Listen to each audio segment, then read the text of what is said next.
Short বলে বাংলাদেশের ব্যাটারদের একটা স্পেশাল দুর্বলতা রয়েছে এবং সেটা বরাবরই।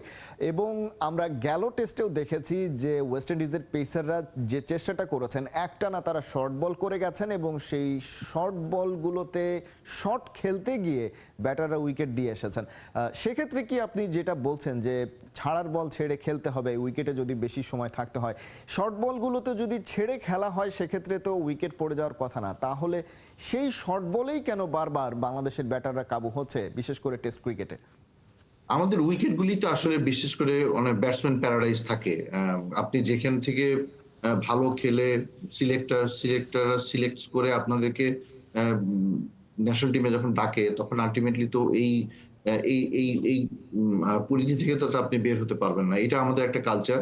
আমাদের প্রত্যেকটা ব্যাটসম্যানরাই কিন্তু আল্টিমেটলি শর্টস খেলতে পছন্দ করে এবং তারা খুব ভালো করে জানে যে এবং আমরা শর্ট বলে কিন্তু খুবই উইক থাকি। আম এই ইন্ডিভিজুয়ালি ২-১ জন হয়তো পুল শট, হুক শট খেলতে পছন্দ করে। বাট আল্টিমেটলি দেখা যাচ্ছে যে ম্যাক্সিমাম প্লেয়ারে আমরা শর্ট খেলতে পছন্দ করি। তো আল্টিমেটলি ওই জালেই আমরা পড়ি এবং ওই ফাঁদেই আমরা পড়ি। তো এক্ষেত্রে একটা জায়গায় সবথেকে বলে রাখতে পারবো যে আপনি আ যেটা আমি ১ম এ বললাম যে টেস্ট ক্রিকেটে আপনাকে বল ছাড়া শিখতে হবে এবং আপনাকে ধৈর্যের পরীক্ষাটা দিতে হবে।